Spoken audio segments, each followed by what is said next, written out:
Hey guys, welcome to the Sunday series.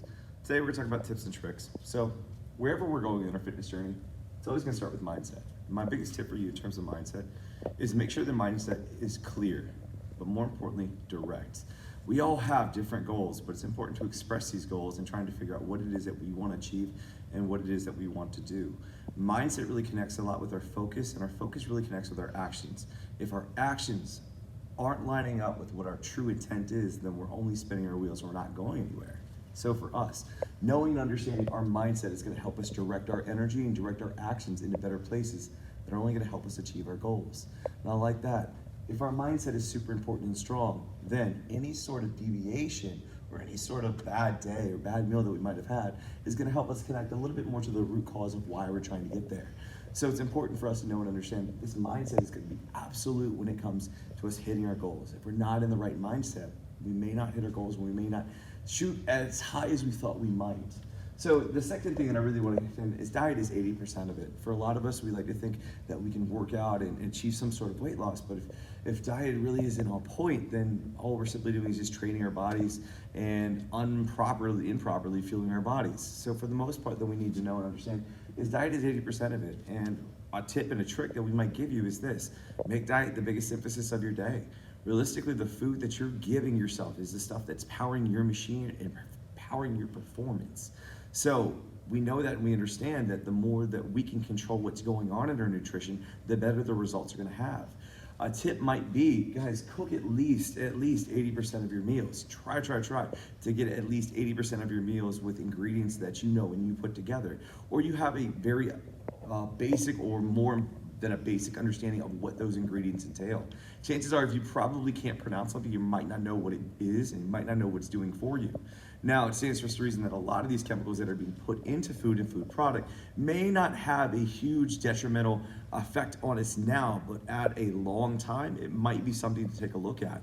So the more that we can essentially control our nutrition, the better it is for us. Now, likewise, we like to think that exercise is 20% of it, and at that point, what we need to try to understand is that we have to move our bodies. 45 minutes every single day is really, really important to us. But if we can, our goal then very simply is to maybe come to camp 3 days a week for strength training and maybe get outside and do something for 2 more days a week. Now, if you guys can get 5 days in a week, great. If you want to go for 6, perfect. But guys, let's not also sleep on sleep and recovery. This is a really, really big opportunity for the fitness industry to really try to tie in and connect what recovery means to muscles, but more importantly, emotional and mental fatigue. There's a lot of different things out there that can really, really prevent us from working optimally, and sometimes sleep is a really big portion of that. Everyone's gonna need sleep differently, so about 6 to 8 hours for most people is probably ideal. But guys, if you're feeling tired all the time, but you're eating right and you're performing or exercising well, it might be that you're not recovering enough. It's okay to take a day off, but it's also okay to really focus on sleep and sleep habits. Guys, the next tip that we would say is change one thing. When it comes to a lot of our habits, if we need to unlearn something, if we need to change something, it's going to be more beneficial for us to change one small thing at a time. As we change one small thing at a time, our goal within is consistency. How often we can repeat this pattern. There's an old idea out there, 21 days from a habit to a behavior, and then behavior is at about 64 days. So for us, learning and understanding that habit and making it into essentially a consistent thing is important for us. And then we work on the efficiency of that one thing. For us to know and understand that one habit can be done great, but if we're not doing consistently, we're not going to see any results. Likewise, if we're doing one thing, we're doing consistently, but we're not super efficient at it, we may not see results either. We learn how to be consistent, and then when we learn how to be efficient. Accountability. Guys, talk to your trainers, talk to your friends, hold yourself accountable to yourself. This is where focus meetings are really, really gonna tie in. Guys, more people see results when they are accountable, but more importantly, when they're being accountable to somebody else. So as you can, talk to your trainer, weigh in every single week, check in once a month, see what's going for you, what's not going for you. Guys, have a friend that pushes you guys to maybe be a little bit better, to show up to camp when you don't feel like showing up. And then hold accountability to yourself.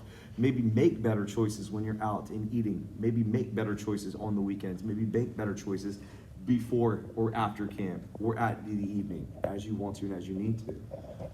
Rigid discipline. Guys, it's okay to have a cheat meal. Obviously, if you are essentially looking for a challenge and your goal is to get to X and you're down here, the quickest way to go is obviously straight up as we go different periods of time, but guys, this can be a really, really hard thing to keep up. So as we need to, sometimes our progress looks a little bit like this, and that's still okay. We might just get here a little bit longer, but it's going to be a little bit better for us just in terms of, more importantly, knowing and understanding, but also listening to our bodies.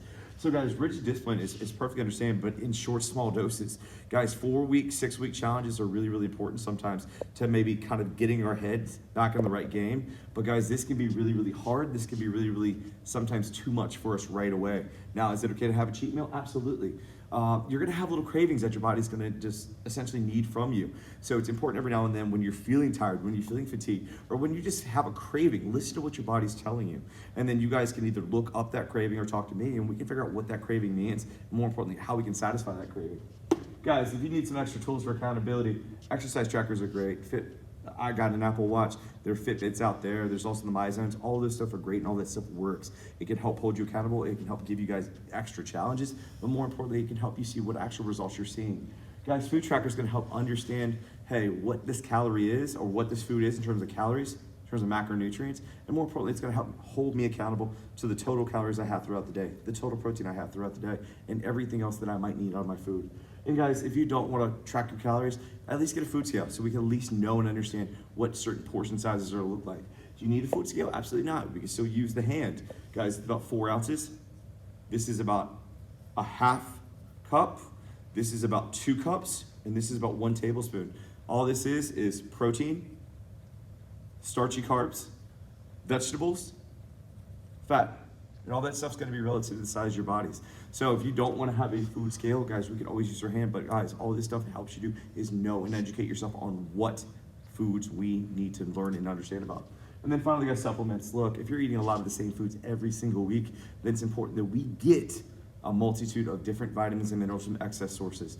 Guys, there are some real big vitamin deficient diseases out there. Osteoporosis being one of the ones that most commonly affect women later in life. It's a lack of calcium, because your calcium is essentially being used by your heart, your muscles, and more importantly, your bone functions. So sometimes a supplement will help get you all the extra things that you're not getting from your food. And then guys, as you need more protein, guys, grab some Afterburn. Protein's gonna be super essential in terms of your muscles, but if you're eating right, you're probably getting enough protein anyways, but if you wanna take that to the next level, that's where they can help you. So guys, these are a lot of tips and tricks, but guys, there's a lot that goes on in our focus meetings. There's a lot that goes on our nutrition. Excuse me. So we are going to have a new focus coming up in the month of February. But guys, as we tie up the very end to February, guys, these are some tips and tricks, and this is the Sunday series. Thank you so much.